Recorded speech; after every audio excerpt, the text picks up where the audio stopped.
Thank you, Chris. Thanks to New York University, the world's greatest university.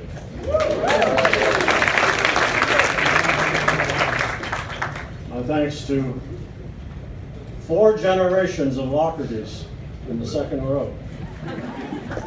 Friends and students from a long time. My congratulations to others being inducted and to the group that has already been introduced. We can be proud of you, as I hope we will make ourselves worthy of your praise. I look at the roster and I see NCAA champions and Olympians and world record holders, and I feel like a bona fide also-ran. But I stand here with a mixture of pride and humility, and I'm not about to turn back that trophy. You've already heard about how I got to NYU in the first place. My coach literally said to me, walking to the Randall's Island starting line, "Run the race of your life, kid, and maybe God has a surprise for you." I'd applied nowhere to college. A few minutes later, it was Emil von Elling who was God's surprise, and a 4-year scholarship to this university. I got off to a rocky start. I was trying to romance an attractive young woman, a beautiful young woman who had been dating football players. I was a rugged 117 pounds of seething sexuality.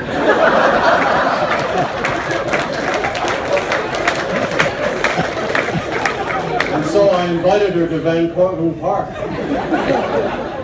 We got off the subway and she was not impressed. So I decided to show her Cemetery Hill, you know.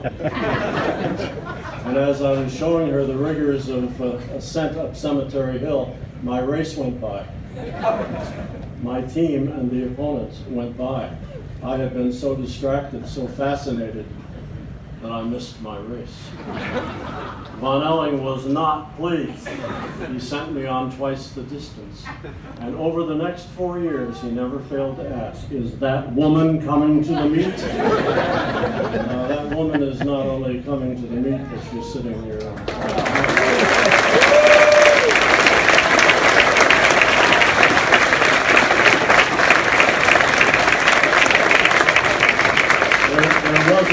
There was another woman in my life, my mother, who was more than a fan. She was a fanatic. She took it upon herself to offer coaching advice, strategy, and tactics.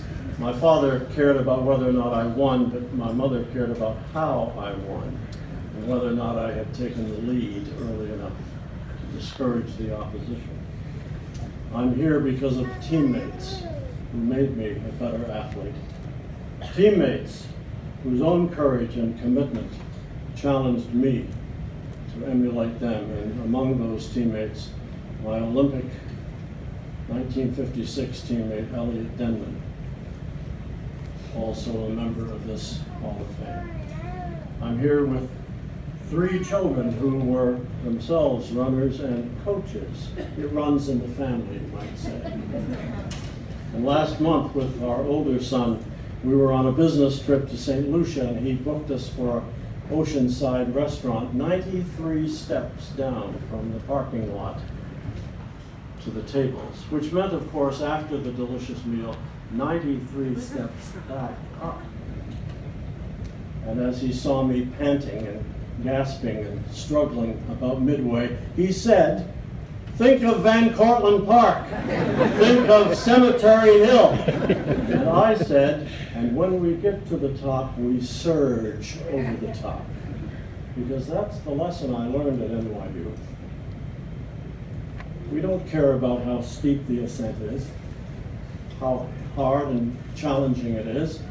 We do it, we don't quit, and when we get to the top, we surge over the top. I'm wearing the NYU tie, as is Chris Bledsoe. It's for runners. It doesn't show the seal. The seal says "Persistare et praestera," to persevere and to excel. I thank God for the surprise 67 years ago, again today.